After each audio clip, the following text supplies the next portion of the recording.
तो आइए अब मैं आपको आगे इस चैप्टर के न्यूमेरिकल कराता हूँ। कहाँ तक हो गए थे कल? संख्या बोलिए।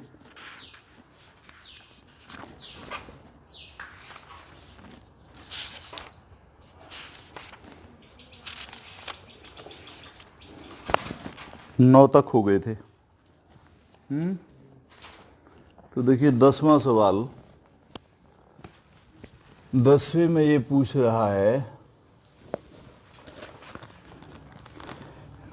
ईथेन के 3 मोल में निम्नलिखित का परिकलन कीजिए। यानी 3 मोल ईथेन C2H6 होता है, में ज्ञात करो। क्या करना है ज्ञात? नंबर 1, कार्बन परमाणुओं के मोल्स की संख्या। कार्बन के मोल्स की संख्या ज्ञात करनी है, नंबर 1। नंबर 2, हाइड्रोजन परमाणुओं के मोल्स की संख्या। हाइड्रोजन के मोल्स की संख्या। और नंबर 3, करवाना है एथेन के अणुओं की संख्या। C2H6 के अणुओं की संख्या। ये देखिए 3 चीज ज्ञात करनी है आपको। किसमें? 3 मोल मीथेन में। 3 मोल ईथेन में ज्ञात करनी है कार्बन परमाणुओं के मोल्स की संख्या। नंबर 2, हाइड्रोजन परमाणुओं के मोल्स की संख्या। और नंबर 3 है ईथेन के अणुओं की संख्या। तो देखिए कैसे करेंगे, आप ध्यान दें इधर। ये पहले आप थोड़ा सा समझ लीजिए कि C2H6 ईथेन का सूत्र है, ठीक है। एक अणु में आपको कितने कार्बन परमाणु दिख रहे हैं? एक अणु है, ये अणु सूत्र है। एक अणु में कार्बन के कितने परमाणु हैं? एक में 2 हैं। और हाइड्रोजन के कितने हैं? 6 हैं। समझ आ रहा है? एक मोल से क्या तात्पर्य है? एक मोल किसी भी पदार्थ की मोल मात्रा उस दिन समझाई थी मैंने। तो मोल मात्रा से क्या तात्पर्य है? मोल मात्रा से एक मोल अणु का मतलब है, एक मोल अणु का मतलब है एवोगैड्रो संख्या के बराबर अणु। इतने अणु, यानी एवोगैड्रो संख्या के बराबर अणु। एक मोल परमाणु का मतलब है इतने परमाणु। एक मोल रुपए का मतलब है इतने रुपए। एक मोल ईंट का मतलब है इतने ईंटें। एक मोल इलेक्ट्रॉन का मतलब है इतने इलेक्ट्रॉन। एक मोल प्रोटॉन न्यूट्रॉन का मतलब है इतने प्रोटॉन या न्यूट्रॉन। समझ आ गया? तो ये एक संख्या है। इसका मतलब 3 मोल में पूछ रहा है। तो देखिए सबसे पहले तो आप ये सोचें कि एक मोल मीथेन बराबर 6.022 इंटू 10 की पावर 23 इतने अणु। एक मोल मीथेन का मतलब है मीथेन के इतने अणु। वो पूछ रहा है 3 मोल में। तो 3 मोल का मतलब है 3 मोल मीथेन में अणुओं की संख्या होगी कितनी? 3 गुणा इतने, 6.022 इंटू 10 की पावर 23 अणु। तो अणुओं की संख्या पूछ रहा होता तो ये आती, लेकिन वो मोल में ही पूछ रहा है, कार्बन के मोल की संख्या। तो देखिए एक मोल का मतलब है इतने अणु, तो 3 मोल का मतलब हो गया इतने अणु। हमें अपना आंसर देना है मोल में। तो आप यहां से फर्स्ट का आंसर दीजिए कि 1 मोल C2H6 में कुल कार्बन के मोल्स की संख्या बराबर, एक मोल अणु का मतलब है इतने अणु, ठीक है। तो एक मोल में कार्बन के कितने परमाणु हैं? 2। तो कार्बन के परमाणु कुल कितने हो जाएंगे? इतने गुणा 2, ठीक है। अर्थात एक मोल ईथेन में कुल कार्बन के मोल्स की संख्या हो जाएगी 2 मोल। क्यों? एक अणु में 2 हैं, एक मोल का मतलब है एवोगाड्रो संख्या के बराबर। तो जब एक अणु में 2 हैं तो इससे दूने हो जाएगी, और दूने का मतलब है 2 मोल हो जाएंगे। अब वो पूछ रहा है कि 3 मोल में कितने होंगे? तो 3 मोल ईथेन में कुल कार्बन परमाणुओं की मोल्स की संख्या बराबर हो जाएगी 3 गुणा 2, यानी कितनी हो गई? 6 मोल। ही आपका आंसर आ गया। दूसरे में क्या पूछ रहा है? सेकंड में वो कह रहा है हाइड्रोजन के मोल्स की संख्या। अब हाइड्रोजन के मोल्स लगाइए। एक अणु में हाइड्रोजन के कितने परमाणु हैं? 6। समझ आ गया?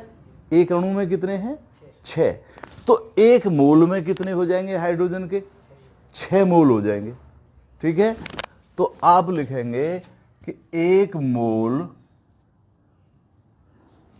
C2H6 में कुल हाइड्रोजन के मोल्स की संख्या बराबर कितने हैं? 6 मोल। तो 3 मोल में कितने हो जाएंगे? 3 गुणा 6, 3 गुणा 6 बराबर 18 मोल। ये आपका आंसर आ गया, ये आपका आंसर था। अब तीसरे में, थर्ड पॉइंट में निकालिए। थर्ड पॉइंट में ध्यान करना, वो पूछ रहा है अणुओं की संख्या। 3 मोल ईथेन में कुल अणुओं की संख्या। तो आप निकालेंगे 1 मोल C2H6 में कुल अणुओं की संख्या एवोगाड्रो संख्या के बराबर। तो ये हो जाएगी 6.022 इंटू 10 की पावर 23 अणु एक मोल में है ये। तो 3 मोल में निकलवा रहा है, तो हो जाएगा 3 मोल ईथेन में कुल अणुओं की संख्या बराबर हो जाएगी 3 गुणा 6.022 इंटू 10 की पावर 23। अब 3 की गुणा कर दो इसमें, तो ये हो जाएगा 3 दूनी 6, 3 दूनी 6, 0 और 3 छंग 18, 18.066 इंटू 10 की पावर 23 अणु। ये आपका आंसर आ गया। नोट कर लीजिए, लेकिन सबसे ऊपर इसको समझने के लिए जरूर लिखें।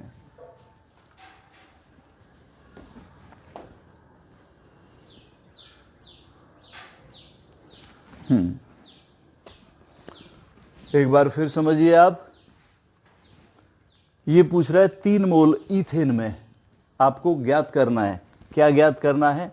कार्बन के मोल्स की संख्या, हाइड्रोजन के मोल्स की संख्या और ईथेन के अणुओं की संख्या।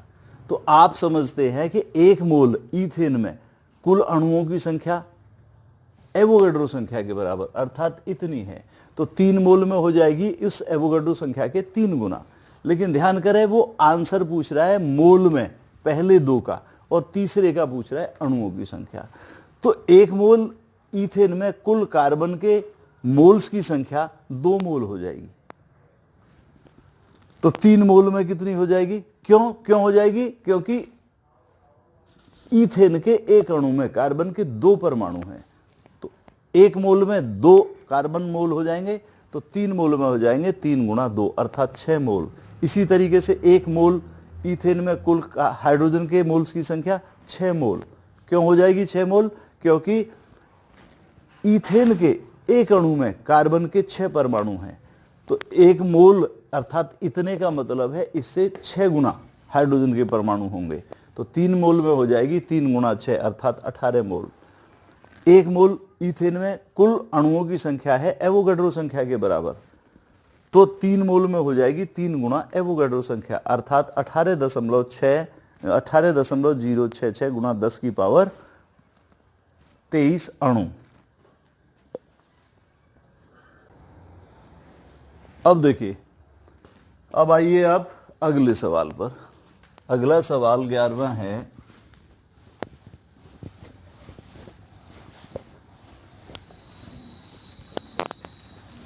बहुत अच्छे सवाल हैं अगले दोनों, ये जरूर ध्यान करें इन पे।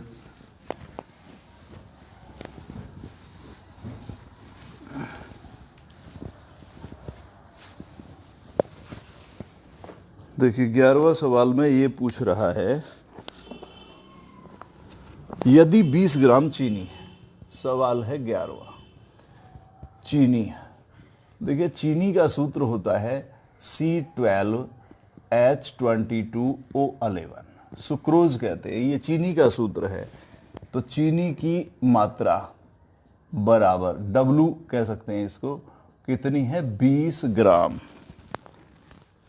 20 ग्राम, यदि 20 ग्राम चीनी को जल की पर्याप्त मात्रा में घोलने पर उसका आयतन 2 लीटर, आयतन V बराबर 2 लीटर, हमें पड़ती है ml में आवश्यकता, जरूरत जहां पड़ेगी तो ml में कितना हो जाएगा 2 लीटर का 2000 ml, जिसकी जरूरत होगी उसमें रख लेंगे हम। वो कह रहा है 2 लीटर हो जाए तो चीनी के इस विलयन की सांद्रता क्या होगी, सांद्रता निकलवा रहा है। अब देखिए सांद्रता निकालने के बहुत सारे तरीके हैं, मैंने आपको स्टार्टिंग में बताया था वो पहला वीडियो, उसमें जो है 10-11 तरीके से सांद्रता को प्रकट करते हैं, और सबसे आसान तरीका होता है मोलरता, मोलरता में निकालना, मोलरता जिसको कैपिटल M, इसमें निकाल दीजिए आप। अब यहाँ कुछ और भी दे रखा है, इसने कुछ नहीं दे रखा है, तो आप ये देखिए मैंने आपको बता रखा था मोलरता का फॉर्मूला, मोलरता कैपिटल M बराबर होती है 1000 into small w upon m dash into V। ये फॉर्मूला बता रखा था, कल भी इसमें न्यूमेरिकल कराए थे आपको। m मोलरता है, m डैश अणु भार है उस विलेय पदार्थ का, V आयतन है, W उस विलेय पदार्थ की ग्रामों में मात्रा है। अब इस वैल्यू को रख दीजिए इसमें, तो मोलरता M बराबर हो जाएगी 1000 इंटू कितना, स्मॉल w कितना है 20 ग्राम, बटे m डैश सुक्रोज का अणुभार। तो ध्यान करिए, सुक्रोज यानी चीनी, सुक्रोज का अणुभार m डैश बराबर होता है 342। निकाल के देख लेंगे, याद भी नहीं रहे तो देखिए ये सूत्र है उसका, परमाणु भार रख दीजिए उसी अनुपात में, 12 परमाणु है, 12 गुणा 12 प्लस 22 गुणा 1 प्लस 11 गुणा 16, जब जोड़ेंगे आप तो 342 होगा। अब इसको रख दीजिए, ये हो गया 342 गुणा, अब क्या है V कितना है 2000। अब आप इसको ऐसे करिए, 1000 से ये 2000 2 बार कट गया, इस 2 से ये 20 10 बार कट गया, तो आपका आंसर आ जाएगा 10 बटे 342। अब भाग करिए 10 में 342 का, निकालिए।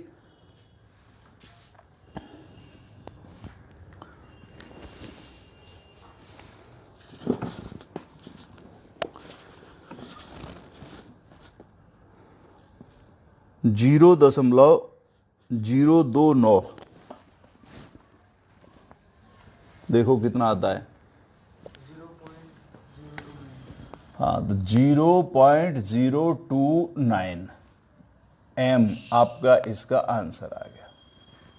एक बार फिर ध्यान करिए, सांद्रता पूछ रहा है, सांद्रता आप किसी में भी निकाल सकते हैं, द्रव्यमान प्रतिशत में निकाल सकते हैं, आयतन प्रतिशत में निकाल सकते हैं, द्रव्यमान आयतन प्रतिशत में निकाल सकते हैं, नॉर्मलिटी में, मोलरता में, मोललता में, और जो है फॉर्मलता में भी निकाल सकते हैं, मोल प्रभाज में निकाल सकते हैं, भाग प्रति 10 लक्ष्य में निकाल सकते हैं, बहुत सारे तरीके हैं, मूलरता में निकाल दीजिए आप इसको। समझ आ गया होगा।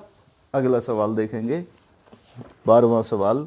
ये 12वें सवाल में पूछ रहा है, ये भी इसी तरह बहुत अच्छा सवाल है। देखिए,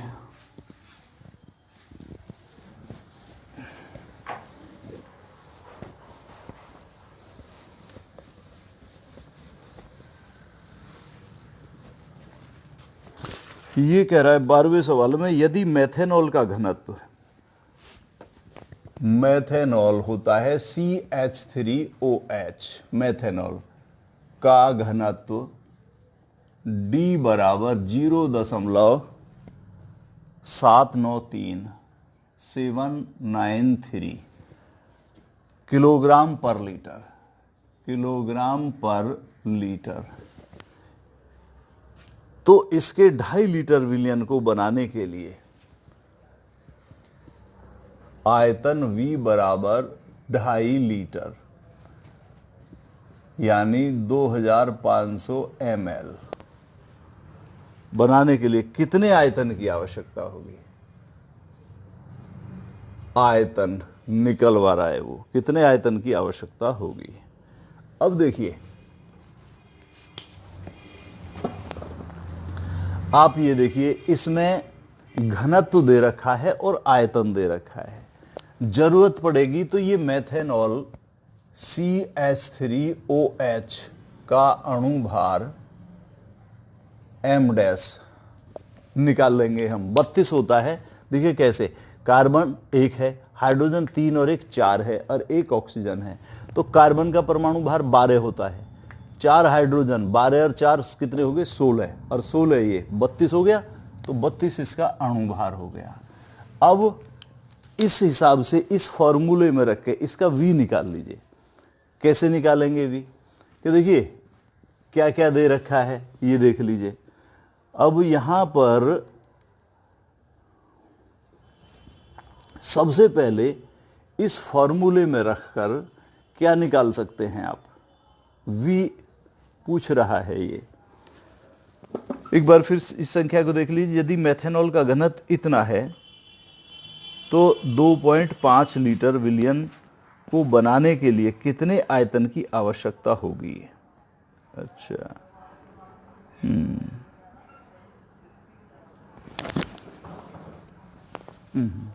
पहली बात तो ये जो फॉर्मूला है इसको आप ऐसे चेंज कर लीजिए। W बराबर क्या होता है? M into M dash into V बटे 1000। अब इसमें देखिए हमारे पास क्या क्या चीज है।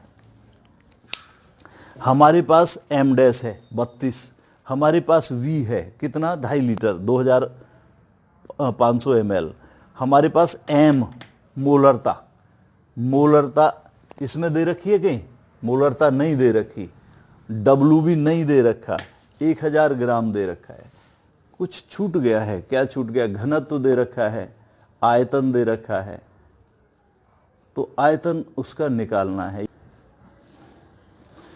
देखिए इसकी लैंग्वेज में यहां पर प्रॉब्लम है। ये लैंग्वेज इस किताब में गलत दे रखी है, अभी मैंने दूसरी किताब में देखी है, तो उसमें इसका जो मोलरता है वो मोलरता दे रखी है। मोलरता M बराबर दे रखी है 0.25 M, ये दे रखी है, इसमें नहीं दे रखी। तो मैं भी तो ये सोच रहा कि जब तक दो चीज तो नहीं निकाल सकते फॉर्मूले से, तो मोलरता कितनी दे रखी है? M 0.25 M। अब निकाल लीजिए इस फॉर्मूले में रख के। कैसे निकलेगा कि W बराबर 0.25 गुणा, आगे क्या है? M डैश कितना है? 32, V कितना है? 2500 बटे 1000। 1000 से हम इसको काटेंगे तो ये कितना हो जाएगा? 2.5। तो ये W बराबर आ जाएगा आपका 0.25 गुणा 32 गुणा 2.5। जब आप इसको गुणा करेंगे, इन सब को गुणा करिए, देखिए 32 में आप 2.5 की गुणा करेंगे 80 हो जाएगा, और 80 का चौथाई कितना हो जाएगा? 80 का चौथाई हो जाएगा 20, 20 चौक 80, तो ये 20 ग्राम आ गया। W बराबर 20 ग्राम, इसकी मात्रा आ गई। अब निकलवा क्या रहा है, वो आयतन निकलवा रहा है। तो 20 ग्राम CH3OH यानी मेथेनॉल का आयतन V बराबर हो जाएगा। देखिए अब आएगा ये फॉर्मूला यहां पर कि आयतन बराबर होता है द्रव्यमान बटे घनत्व, यानी द्रव्यमान बटे घनत्व। द्रव्यमान कितना है 20 ग्राम और घनत्व कितना है 0.793। अब आप 20 में 0.793 का भाग करिए, कितना आता है, जितना आता है वो आपका आंसर हो गया, उतना उसका आयतन होगा।